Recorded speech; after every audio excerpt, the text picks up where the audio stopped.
Hey, thanks for coming back. Right now we have the second installment of Dave's Review Blitz ready to go. This installment features a review from the show on March 16th in Atlantic City. Dave got an interview with Mike Levy, a weather report from Adrian, the storm Vazquez, and some peanuts. Enjoy, won't you? Here's installment number 2 of Dave's Review Blitz. This is Dave Elvis Rossi reporting for YNN. We're headed off to our 4th show in Atlantic City today. It's about a 2-hour drive. I got a nice clean car. It's snowing very lightly. You can barely see it. We're gonna be at the VIP party. We're gonna see some friends I haven't seen in a while. UHF will be there, and I know, and of course Adrian the Storm Vazquez is going to come back and give us an update on the weather. And Ann will be there. A couple others. I haven't had lunch yet, but I do have this brownie, which left over from yesterday, so I will be eating that on the way down. And we'll see what happens. I'll see you in Atlantic City. Dave Elvis Rossi, YNN.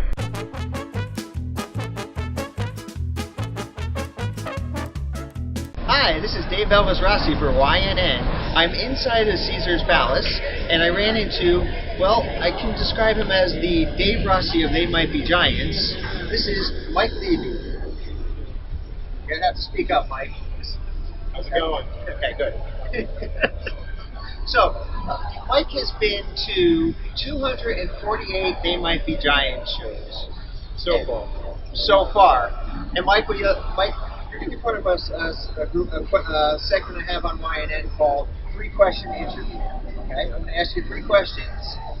They may get real personal, but you're going to answer. Oh, by the way, not only is Mike the Dave Elvis Rossi of They Might Be Giants, but he also is the Dave Elvis Rossi in that he has They Might Be Giants tattoos. That's John Flansburgh. John Flansburgh. John Linnell.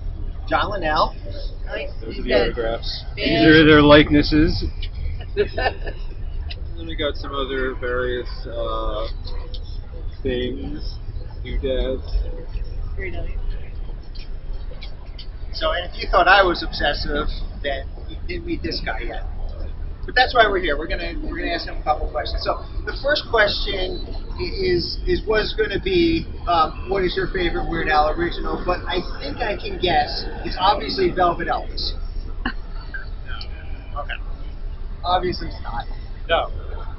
Which song is it? Everything you know is wrong. Everything you know is wrong. Including that you think it's Velvet Elvis. True. So instead of asking you that question, I am going to ask you to tell me a little bit about, if you could fill me in on your They Might Be Giants fan and what you're doing, especially for, obviously you're at 248. I don't think you're going to stop at 248. What do you have planned? Well, I got 2 more shows next month, which of course brings me to 250. And it happens to, number 250 is going to be on the 25th anniversary of number 1. Was April 28, 1993 at the Counties Theater in Redneck, New Jersey, which coincidentally is where I saw Weird Al for the first time. Wow, that's something. All right, cool. Very cool. Okay. Question number 2, and this is a trivia question that you may have written. What are some what are let's say 2 or 3 Weird Al songs that have fade outs at the end of them, and what are those fade outs? Well, there's a few songs that have something kind of hidden in the fade out, like you wouldn't normally hear it unless you turn the volume way up. For example, Slime Creatures from Outer Space. At the end, you hear a voice saying, "Who are you gonna call? Slime Creatures." That's one of them. There's another one at the end of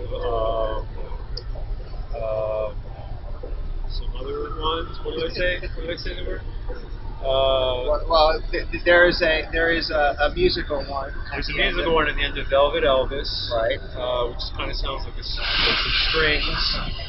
And is there one at the end of maybe don't download this song? Right. There's a kind of a swear word at the end of that one. I'm not going to say it.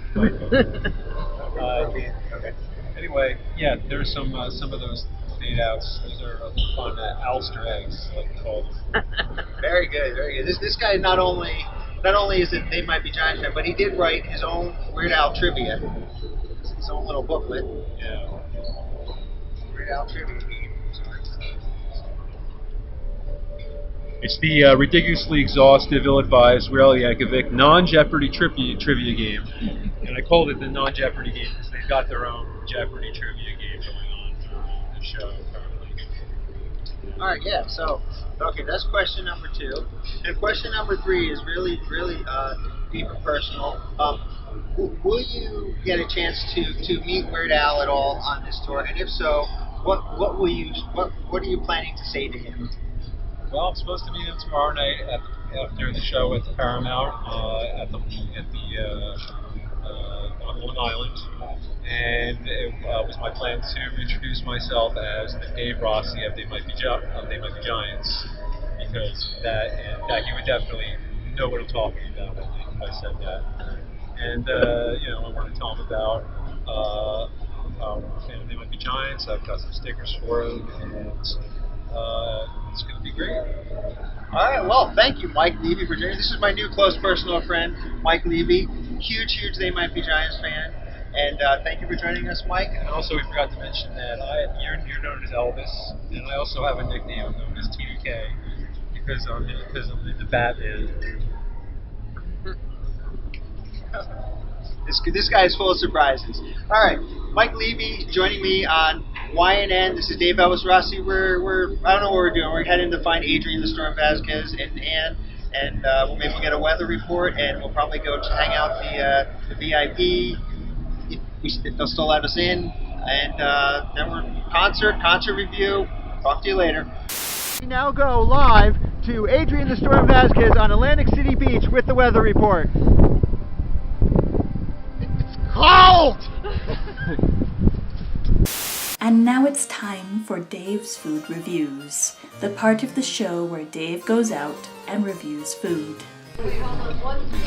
Do you want my styrofoam peanuts? Yum.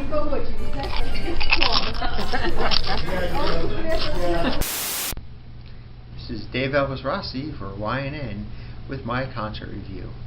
Okay, today was quite an interesting show. I mean, because of course of Al, and doing doing his different set list and a couple of songs that I hadn't heard before, but also just because of the pure amount of people that I ran into today that I know from the forum, from Facebook and elsewhere. Basically.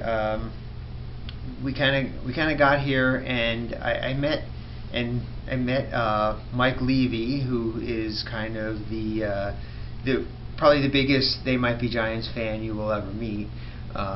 We hung out with Mike for a while. We went out. We got a quick bite for dinner. One thing about Atlantic City, or at least at Caesars, the food options are not that great if you're looking for something fast or if you're looking for something open. Basically, we walked around for a while, finally found a place, just decided to sit down. The service was a little slow. We actually ended up missing the VIP party, which I later found out probably was one we didn't want to miss because there was a special guest, Vanna White, which was John Bermuda Schwartz. So that would have been cool to see, but we really were hungry. We hadn't had anything since breakfast, so we decided to skip the VIP party this time around. Also got a little chewed out by JW when we found out that we skipped him for food. Okay, but anyway, while we were eating with Mike, Adrian and Ann showed up. We sent them off to a different restaurant. I think they ate sushi while we were just because we thought the service would be a little faster. then we kind of went over, picked up our VIP stuff, decided to drop it off back in the car because we had already missed the majority of the Jeopardy game. So we decided we would just kind of walk around the casino. We dropped off in the car. On the way back from the car, we ran into Mike Minnick. So hi, Mike. He filled us in on the Bermuda thing, and we kind of hung around for a while with the two Mikes and Adrian and Ann and Jackie, of course, and we just kind of walked around the casino, hung out, talked for a while. We then decided to go into the casino, and almost immediately after going in, I got accosted by Sharon, who was very excited to see her. I have not seen her in a while, and of course ran into Jeff back there and their friends, and of course very excited to see Jeff too. So those were a couple more encounters. We talked for a while. We took a bunch of pictures. Was caught up on things. We then traded in our drink tickets. So we ended up.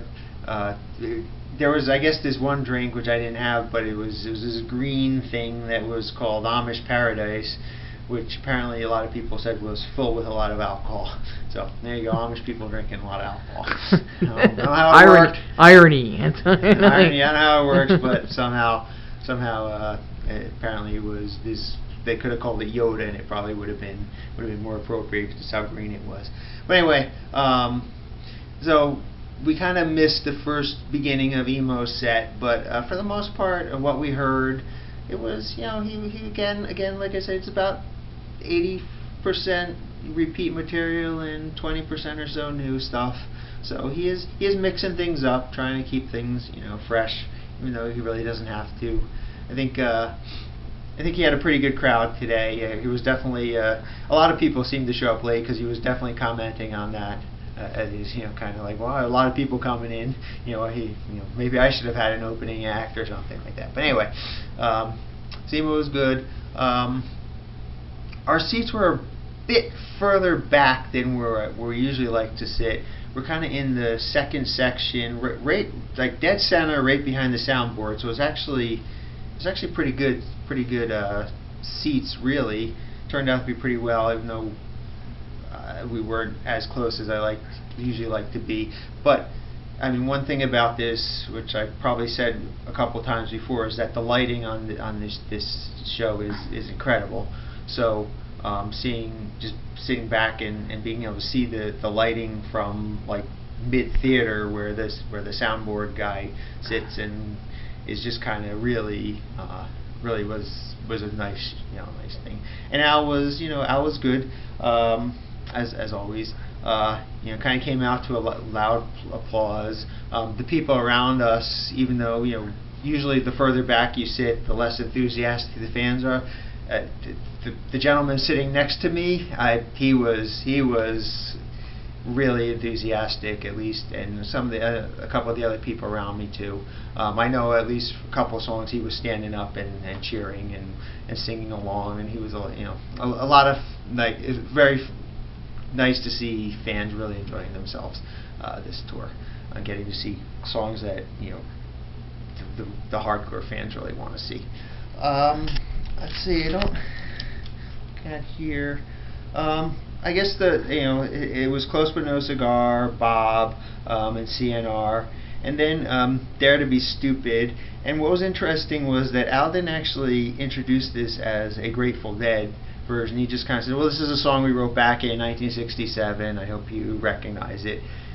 And I thought that was a little weird, but I'll get to this later. I did ask Al about that later, and I'll get to that later. I guess he also kind of teased about the Hamilton polka and the two new things he did for Portugal the Man, which were released today. He brought those up, and he's like, I don't really know them, but if we can if you will let us do a different song, it'd be great.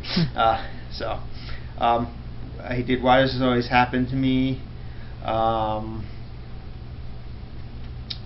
If That Isn't Love, which the gentleman next to me really enjoyed, but I enjoyed that song too. UHF, which he kind of introduced as his theme from Tapeheads, which of course was a movie he had a very brief cameo in, slightly before UHF was released. Anyway, Twine Ball, which I lost myself in that one. I felt just hearing that song, was just, I really lost myself in that one. It was really a good rendition of Twine Ball. This one he apologized for writing. He said it was one of his I guess the grossest songs in a way, besides Gotta Boogie and Party at the Leper Colony. But I guess he really likes doing that because he did do that on a previous tour. And then this was new to me, but he called for a drum solo, and Bermuda started playing, but he actually kind of started to play like he was going to play My Bologna, and then he was banging on drums a bit, and then he kind of stood up and he said, "My drum solo." So he kind of did a parody of Alice parody. Let's see what else we got. Okay, the next song. The next song, Al decided to count out Fibonacci-wise to start out with 1, 1, 2, 3, 5. Jackson Park Express, which was put back in the set list. And then the next song, which is basically the whole reason Al created this entire tour, was so he could have performed this song. And I wish it was. I mean, it was great to hear. It was a classic, but I really wish it was just a little bit longer. But he did play "Let Me Be Your Hog," and then he wrote a song. Then he kind of teased us about this song, which he was going to give us 10 hints as to what it was. And of course, the first hint was, well, this is a song about a girl named Melanie. So that kind of gave it away.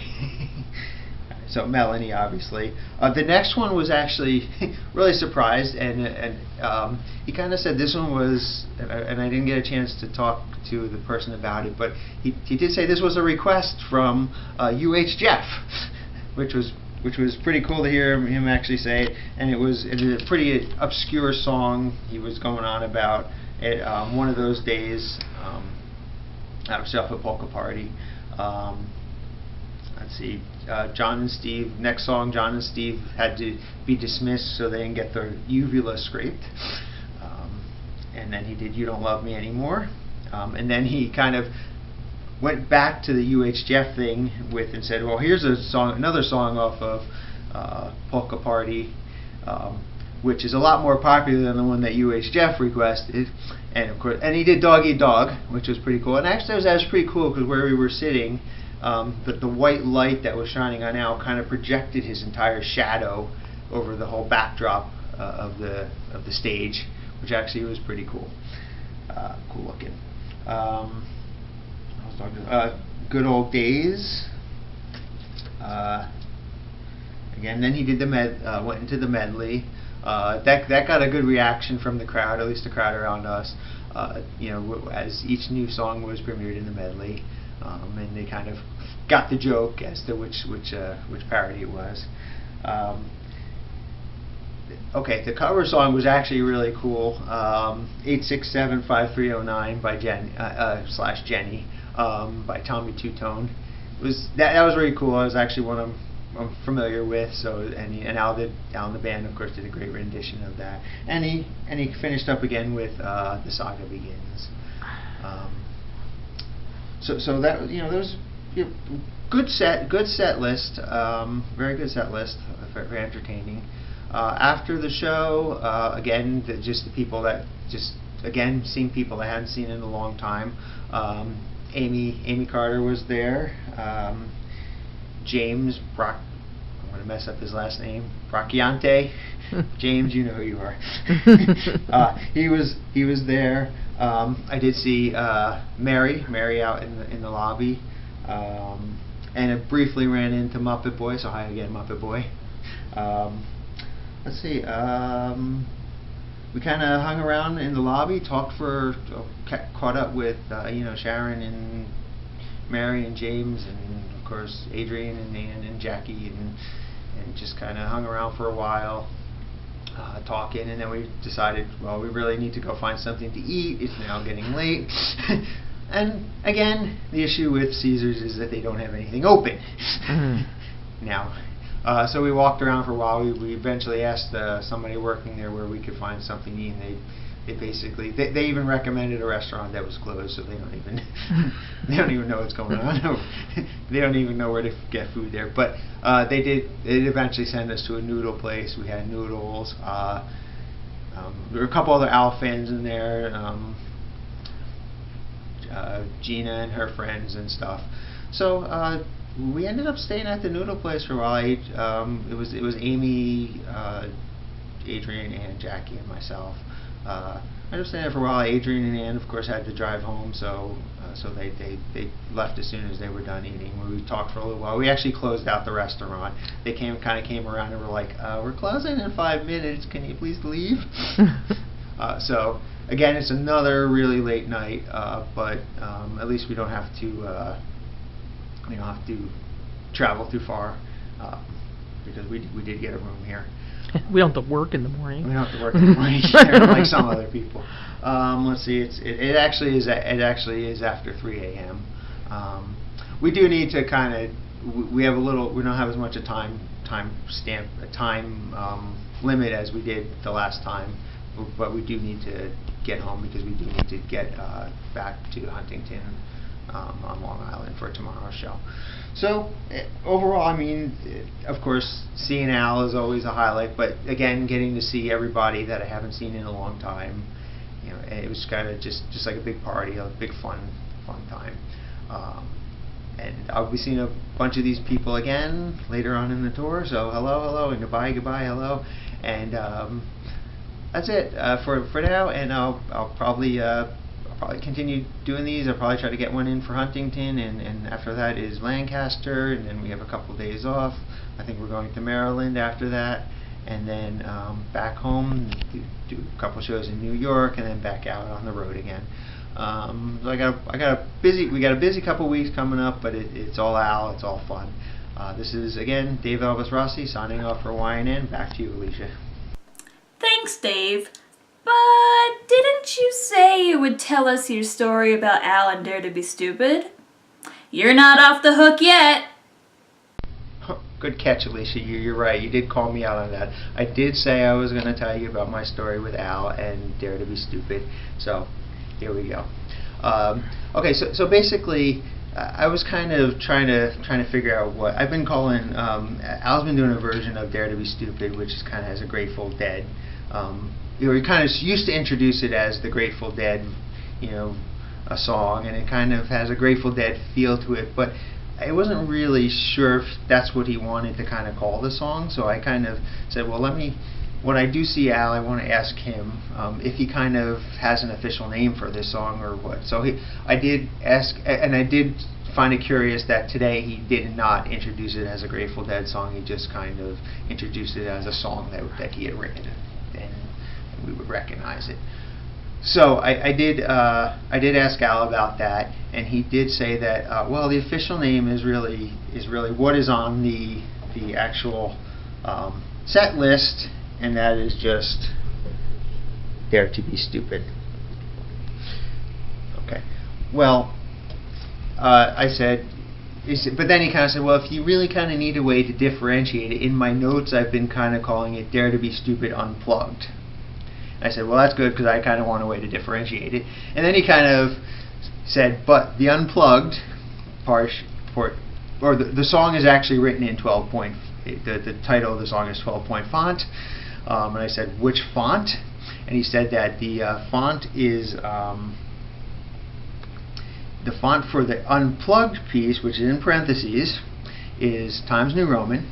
I said, well, what about the font for the whole thing? Is the whole thing Times New Roman? He said, no, it's Good Dog Cool. So there's something for you. Go home, Google Good Dog Cool, and you'll see the font. It's actually, we actually looked it up. It's a pretty cool. It's actually a real font.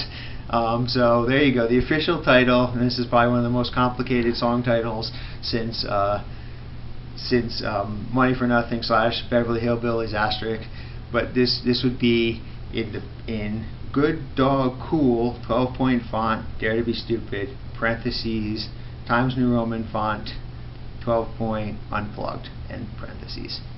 So there's my story about Dare to Be Stupid, and just a fun moment with Al. And from now on, I think I'm gonna write everything I ever write in Good Dog Cool font. So again, Dave Elvis Rossi signing off for YNN. Have a good night. Thank you for tuning in to this installment of Dave's Review Blitz. If you have Weird Al news or a concert review, you too can be a correspondent for YNN. Contact me and we'll set it up. Don't forget to like, subscribe, share, click the bell icon, and patronize the channel so that YouTube will promote us to the world and our community will reign supreme over all. Thanks for watching.